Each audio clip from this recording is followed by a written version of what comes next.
Hi friends, ഞാൻ doctor Rajani. ഇന്ന് നമ്മൾ സംസാരിക്കാൻ പോകുന്നത് ഭാവന എന്നുള്ള, അതായത് നമ്മുടെ ഇമാജിനേഷൻ എന്നുള്ള 6th ചാപ്റ്ററിനെ കുറിച്ചിട്ടാണ്. നെപ്പോളിയൻ ഹില്ലിൻ്റെ തിങ്ക് ആൻഡ് ഗ്രോ റിച്ച് എന്ന ബുക്കിലെ 6ാമത്തെ ചാപ്റ്ററായ ഇമാജിനേഷനെ കുറിച്ചിട്ടാണ് നമ്മളിന്ന് സംസാരിക്കാൻ പോകുന്നത്. നമുക്ക് തന്നെ അറിയാം, നമ്മൾ ഇന്ന് കാണുന്ന എല്ലാ നേട്ടങ്ങളും എല്ലാ കണ്ടുപിടുത്തങ്ങളും ഓരോ ആൾക്കാരുടെ മനസ്സിൽ നിന്ന് ഉദിച്ച ഒരു ഇമാജിനേഷനാണ്. അപ്പോൾ എന്താ പറയുന്നത്, പണ്ടൊക്കെ പക്ഷികൾക്ക് മാത്രമായിരുന്നു ആകാശം. പക്ഷേ പക്ഷികളെക്കാൾ മുകളിൽ പറക്കുന്ന എയ്റോപ്ലെയിൻ കണ്ടുപിടിച്ചത് റൈറ്റ് ബ്രദേഴ്സിൻ്റെ മനസ്സിൽ ഉദിച്ച ഒരാശയമാണ്, അല്ലെങ്കിൽ അവരുടെ ഒരു ഇമാജിനേഷനാണ്. ഒന്ന് പറന്ന് യാത്ര ചെയ്യാം എന്നുള്ളത്. അല്ലെങ്കിൽ നമ്മളൊന്നും ഇപ്പം അങ്ങോട്ടും ഇങ്ങോട്ടും ഒന്നും യാത്ര ചെയ്യാൻ നമുക്ക് സാധിക്കത്തില്ലായിരുന്നു. അപ്പോൾ ഈ പറഞ്ഞതുപോലെ ഓരോരുത്തരുടെ മനസ്സിലെ ഭാവനകളാണ് പിന്നീട് അതൊരു പ്രൊഡക്റ്റായിട്ടും ഒരു വലിയ കണ്ടുപിടുത്തങ്ങളായിട്ടും മാറുന്നത്. അപ്പോൾ ഇപ്പം നമ്മൾ ഈ ബുക്കിൽ പറയുന്ന 2 തരം ഇമാജിനേഷനുണ്ട്.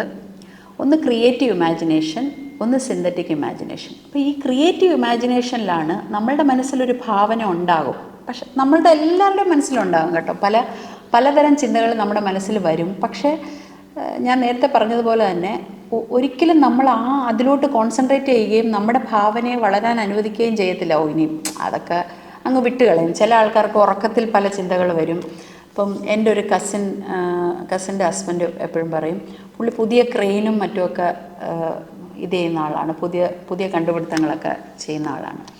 അപ്പോൾ അദ്ദേഹം പറയുന്നത്, രാത്രി ഞാൻ ഉറങ്ങുമ്പം എൻ്റെ മനസ്സിൽ ഒരു തോട്ട് വരും. അപ്പം ഞാൻ എണ്ണീറ്റ് എഴുതി വയ്ക്കുന്നു. അദ്ദേഹത്തിന് മൈൻഡ് പവറിനെ കുറിച്ചോ ഇങ്ങനെ എഴുതി വെക്കണം എന്നുള്ളതിനെക്കുറിച്ചോ ഒന്നും അറിയത്തില്ല. പക്ഷേ ഉറങ്ങുമ്പോൾ അദ്ദേഹത്തിൻ്റെ മനസ്സിൽ വരുന്ന ഐഡിയാസ് അദ്ദേഹം എഴുതി വയ്ക്കുകയും അത് പിന്നീട് ഈ കാര്യങ്ങൾക്കായിട്ട് ഉപയോഗിക്കുകയും ചെയ്യും എന്നാണ് പറയുന്നത്. അങ്ങനെയാണ് നമ്മൾക്ക് എല്ലാവർക്കും ഒരു ഇമാജിനേഷൻ ഉണ്ട്, ഇങ്ങനെ ചെയ്താലോ അങ്ങനെ ചെയ്താലോ എന്നൊക്കെ.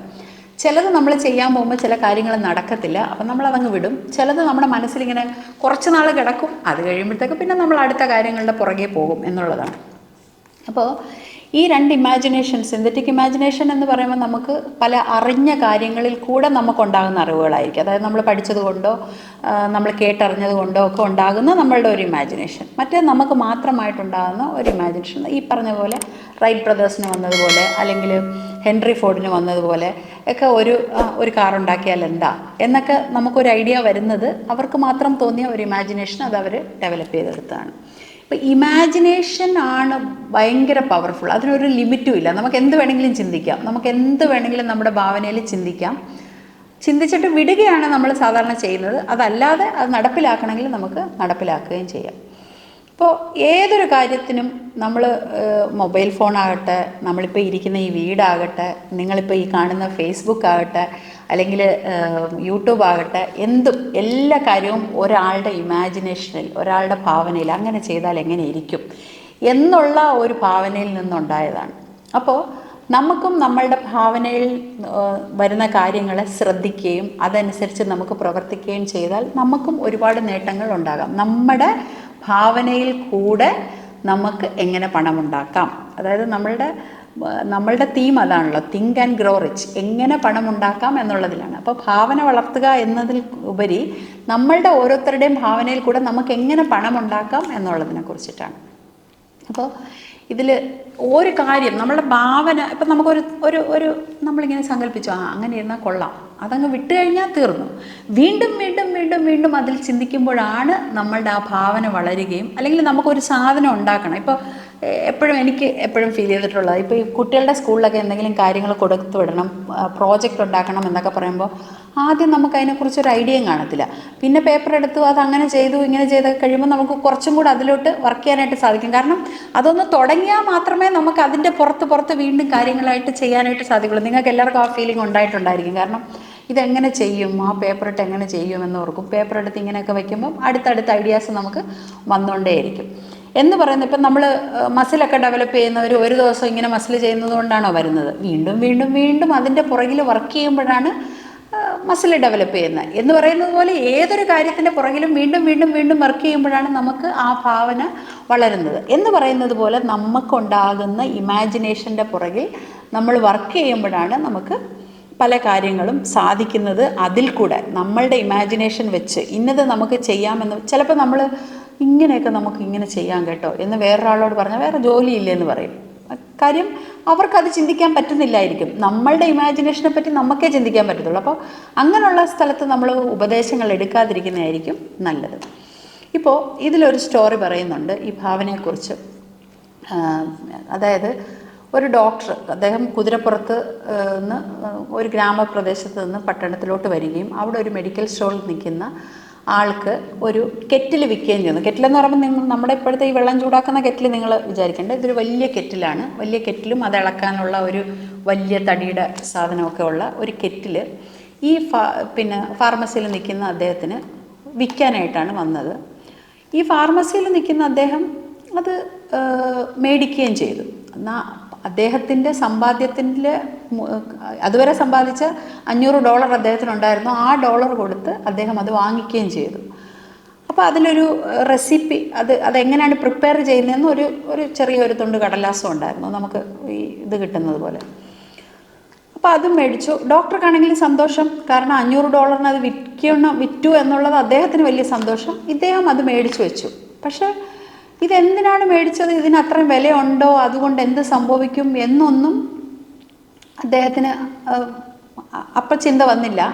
പക്ഷേ ഇത് എങ്ങനെ ഈ റെസിപ്പി ഉണ്ടാക്കുമെന്നുള്ള പേപ്പറിൽ ഒരു സംഭവം ഉണ്ട്, അതിൻ്റെ പ്രൊസീജിയർ എങ്ങനെ ഉണ്ടാക്കുമെന്നുള്ളത്. പക്ഷേ അതിൽ അദ്ദേഹം ഒരു പുതിയ കൂട്ട് തയ്യാറാക്കുകയും അത് ഭാവിയിൽ ഒരുപാട് സ്ഥലത്തോട്ട് ഡിസ്ട്രിബ്യൂട്ട് ചെയ്യുകയും ഒരുപാട് പേർക്ക് ജോലി ഉണ്ടാവുകയും ഒരുപാട് പരസ്യ കമ്പനികളും ഒരുപാട് സ്ഥലത്തും ഇത് ഇന്ന് ഇല്ല, ഇത് എത്തിച്ചേരാത്ത ഒരു ഗ്രാമപ്രദേശം പോലുമില്ല. അതാണ് കൊക്കക്കോള എന്ന് പറയുന്ന നമ്മളെല്ലാവരും ഉപയോഗിക്കുന്ന ആ ഡ്രിങ്ക്. അപ്പോൾ ഈ കൊക്കക്കോള ഉണ്ടായത് ഒരാളുടെ ഭാവനയിൽ നിന്നാണ്. ഈ ഒരു കെറ്റിലിപ്പം നമുക്ക് കിട്ടിയാൽ ചിലപ്പോൾ അത് കുറച്ച് ദിവസം ഞാൻ വെറുതെ $500 കൊടുത്ത് മേടിച്ചല്ലോ എന്ന് പറഞ്ഞ് നമ്മൾ ചിലപ്പോൾ അത് കളയത്തേ ഉള്ളൂ. പക്ഷേ അതിലൊരു ഭാവന വന്നപ്പോഴാണ് ഈ കൊക്കക്കോള എന്ന് പറയുന്നത്. എത്ര നമുക്കിപ്പോൾ എവിടെ പോയാലെങ്കിലും കൊക്കക്കോള കിട്ടാത്തതുണ്ടോ?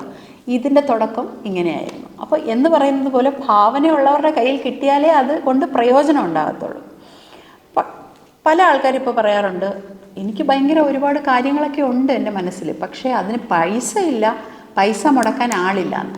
ഈ ബുക്കിൽ തന്നെ വേറൊരു സ്റ്റോറി അതിനെപ്പറ്റി പറയുന്നുണ്ട്.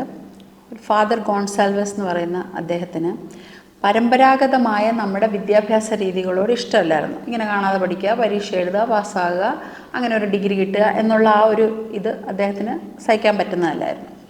അപ്പോൾ അദ്ദേഹം എന്തെടുത്തു, അദ്ദേഹത്തിൻ്റെ സങ്കല്പത്തിൽ അതല്ലാതെ ഓരോരുത്തരെയും സ്വയം പര്യാപ്തമാക്കുകയും വിദ്യാഭ്യാസം കൊടുക്കുകയും ചെയ്യുന്ന രീതിയോട് അദ്ദേഹം അങ്ങനെ എനിക്കൊരു കോളേജ് തുടങ്ങണം എന്നുള്ളത് അദ്ദേഹത്തിൻ്റെ സങ്കല്പത്തിൽ ഇങ്ങനെ വന്നുകൊണ്ടേയിരുന്നു. അങ്ങനെ അദ്ദേഹത്തിൻ്റെ പക്ഷേ പൈസ ഇല്ല. അപ്പം അദ്ദേഹം എന്നും ഇതിങ്ങനെ ആലോചിക്കുക. എന്നു വെച്ചാൽ നമ്മളൊന്ന് ഓർത്ത് നോക്കണം, 2 years രാത്രി കിടക്കുമ്പോഴും രാവിലെയും അദ്ദേഹം ഇത് തന്നെ ആലോചിച്ചുകൊണ്ട് കിടന്നു എന്നാണ് പറയുന്നത്. അപ്പോൾ അങ്ങനെ 2 years ചിന്തിച്ച് ഇനി ആ ഭാവന, നമ്മളുടെ ആ ഇമാജിനേഷൻ ഇനി അതൊരു ഉണ്ടാക്കാതെ വയ്യ എന്നുള്ള ആ ഒരു സ്റ്റേജിലായി. പക്ഷെ പൈസ ഇല്ല എന്നുള്ളത് അദ്ദേഹത്തിന് അറിയാം. പക്ഷേ പൈസ വരും, എവിടെന്നെങ്കിലും കിട്ടുമ്പോൾ ഞാനിത് ഉണ്ടാക്കും എന്ന് ആഗ്രഹിച്ചുകൊണ്ടേയിരുന്നു. അങ്ങനെ ഇരിക്കുമ്പോഴാണ് ഒരു പ്രത്യേക ദിവസം ഇങ്ങനെ ഇരിക്കുമ്പോഴത്തേക്ക് അദ്ദേഹത്തിന് തോന്നി, ഈ ആഴ്ച ഞാൻ ആ പൈസ ഉണ്ടാക്കും. അദ്ദേഹം അങ്ങ് ഉറപ്പിച്ച് വിശ്വസിച്ചു. അപ്പോഴും നമുക്ക് തോന്നുമല്ലേ ഇങ്ങനെയൊക്കെ നമ്മൾ വിചാരിച്ച മണ്ടത്തരമല്ലേ എന്ന്. പക്ഷേ അതൊരു ഇമോഷനോട് കൂടിയാണ് അദ്ദേഹം വിചാരിച്ചത്. അപ്പം അത് വിചാരിച്ച് തീർന്നതും അദ്ദേഹത്തിൻ്റെ മനസ്സിലൊരു സന്തോഷം ഉണ്ടായി. ഞാൻ ആ പൈസ ഉണ്ടാക്കും, ഞാൻ ഈ കോളേജ് തുടങ്ങും എന്നുള്ളൊരു സന്തോഷം അദ്ദേഹത്തിനുണ്ടായി. അപ്പോൾ ഇതിനായിട്ട് ഇങ്ങനൊരു കോളേജ് തുടങ്ങണമെങ്കിൽ $1 ദശലക്ഷം ആവശ്യമുണ്ട്. അതൊരു വലിയ എമൗണ്ടാണ്, അദ്ദേഹത്തിന് സങ്കല്പിക്കാൻ പറ്റാത്തതാണ്. പക്ഷെ അങ്ങനെ എനിക്ക് പൈസ കിട്ടും എന്ന് വിചാരിച്ചപ്പം അദ്ദേഹം ഒരു പ്രോഗ്രാം അനൗൺസ് ചെയ്തു. $1 ദശലക്ഷം എൻ്റെ കയ്യിൽ ഉണ്ടായിരുന്നെങ്കിൽ ഞാൻ എന്ത് ചെയ്യുമായിരുന്നു എന്ന് പറഞ്ഞിട്ട് ഒരു പ്രോഗ്രാം വെച്ചു. ആ പ്രോഗ്രാമിന് കുറേയധികം ആൾക്കാർ പങ്കെടുക്കുകയും അദ്ദേഹത്തിൻ്റെ ഐഡിയാസ് പറയുകയും ചെയ്തു. ഇങ്ങനെയൊക്കെ ഒരു കോളേജ് തുടങ്ങാൻ എനിക്ക് ഇത്രയും പൈസ ഉണ്ടെങ്കിൽ സാധിക്കും, അങ്ങനെ ഞാൻ തുടങ്ങും എന്ന് പറഞ്ഞു. കാരണം അദ്ദേഹത്തിന് അത് ഇനി തുടങ്ങാൻ ഭയങ്കര ഈസിയാണ്. കാരണം 2 വർഷം കൊണ്ട് ചിന്തിച്ച് അതിന് ആ ഇതിൽ തന്നെ വർക്ക് ചെയ്ത് അതെങ്ങനെ ആയിരിക്കും എന്നുള്ളതിന് വ്യക്തമായ ധാരണയുണ്ട്. അപ്പം ഞാൻ നേരത്തെയും പറഞ്ഞിട്ടുണ്ട്, വ്യക്തമായ ധാരണ വേണം. കാരണം അത് എങ്ങനെ ആയിരിക്കണം എന്നുള്ള വ്യക്തമായ ധാരണയിൽ ഇമാജിനേഷൻ ഇല്ലാതെ എനിക്കത് വേണം എന്ന് വിചാരിച്ചാൽ പറ്റത്തില്ല. അപ്പോൾ വ്യക്തമായ ധാരണ വേണം. അങ്ങനെ പറഞ്ഞപ്പോഴത്തേക്ക് അദ്ദേഹത്തിന് പൈസ കൊടുക്കാം എന്ന് ഫിലിപ്പ് ഡി ആർമർ എന്ന ഒരാൾ ഏൽക്കുകയും അവർ പിന്നീട് നാളെ എൻ്റെ വീട്ടിലോട്ട് വാ, ഞാൻ പൈസ തരാമെന്ന് പറയുകയും അദ്ദേഹം പൈസ കൊടുക്കുകയും പിന്നെ അവർ ആർമർ ഇൻസ്റ്റിറ്റ്യൂട്ട് ഓഫ് ടെക്നോളജി എന്ന് പറഞ്ഞ ഒരു സ്ഥാപനം തുടങ്ങുകയും ചെയ്തു. അത് സാധ്യമാക്കാൻ അദ്ദേഹത്തിന് സാധിച്ചു. അപ്പോൾ അദ്ദേഹത്തിൻ്റെ പണമില്ല. നിങ്ങളെല്ലാവരും എന്നോട് സ്ഥിരം ചോദിക്കാറുണ്ടാണ് ഇതൊക്കെ ഇങ്ങനെ പണം വന്നെത്തുമോ എന്ന്. അദ്ദേഹത്തിൻ്റെ ആ ഭാവന, വീണ്ടും വീണ്ടും അത് നടക്കും എന്നുള്ള വിശ്വാസം, ആ ഡ്രീം, ആ ഡിസയർ, ഇതെല്ലാം വരണം. എല്ലാ ചാപ്റ്ററിൽ കൂടെയും നമ്മൾ കടന്നു വേണം. ആഗ്രഹമുണ്ടായി, അതിൽ തോട്ട്സ് ഉണ്ടായി, അതിൽ വിശ്വാസമുണ്ടായി, ഈ പൈസ എന്നിലേക്ക് വരും എന്നുള്ളത് ചിന്തിച്ചു. എന്നിട്ട് ഇമാജിനേഷൻ, അതിനെക്കുറിച്ച് തന്നെ നമ്മൾ കോളേജ് തുടങ്ങുന്നതും അതിൽ കുട്ടികൾ പഠിക്കുന്നതും നല്ല സെൽഫ് സഫിഷ്യൻ്റ് ആയിട്ടുള്ള കുട്ടികൾ അവിടുന്ന് പഠിച്ചിറങ്ങുന്നതും ഒക്കെ ചിന്തിക്കുകയും ഒക്കെ ചെയ്തു. പക്ഷെ പണത്തിൻ്റെ കുറവുണ്ടായിരുന്നു. പണം സ്പോൺസർ ചെയ്യാൻ ആളുണ്ടായി. അവർ രണ്ടുപേരും കൂടെ അസോസിയേറ്റ് ആകുകയും അങ്ങനെ ഒരു വിദ്യാഭ്യാസ സ്ഥാപനം തുടങ്ങുകയും ചെയ്തു. അപ്പോൾ ഈ രീതിയിലാണ് നമ്മൾ ഓരോ കാര്യങ്ങളും സങ്കല്പിക്കേണ്ടത്. അപ്പോൾ നമ്മൾ അല്ലാതെ വെറുതെ കടന്ന് കാണുന്നത് സ്വപ്നം എന്ന് പറയാം. സ്വപ്നം കാണണം എന്ന് പറഞ്ഞാലും സ്വപ്നം പ്രാവർത്തികമാക്കാൻ ഇതിൽ ഒരുപാട് സ്റ്റെപ്പുകളുണ്ട്. അപ്പോൾ ഭാവനയെക്കുറിച്ച് ഒരുപാട് വീണ്ടും ചാപ്റ്ററിൽ പറയുന്നുണ്ട്. നിങ്ങളെല്ലാവരും ബുക്ക് വായിക്കണം. ബുക്ക് വായിക്കാൻ ഒരു ഇൻസ്പിറേഷന് മാത്രമാണ് ഞാൻ ഈ വീഡിയോ ചെയ്യുന്നത്. ബുക്കിൽ ഇനിയും ഒരുപാട് കാര്യങ്ങളുണ്ട്. വീണ്ടും വീണ്ടും വായിക്കണം. ഒരു വട്ടം വായിച്ചാലൊന്നും മനസ്സിലാകത്തില്ല കേട്ടോ. ആദ്യമൊക്കെ വായിച്ചാൽ നമുക്കൊന്നും മനസ്സിലാകത്തില്ല. അപ്പോൾ വീണ്ടും വീണ്ടും വായിക്കുക. അങ്ങനെ നിങ്ങളുടെയൊക്കെ ഭാവനയിലുള്ള കാര്യങ്ങൾ നടപ്പിലാകട്ടെ എന്ന് വിഷ് ചെയ്യുന്നു. അജിനി.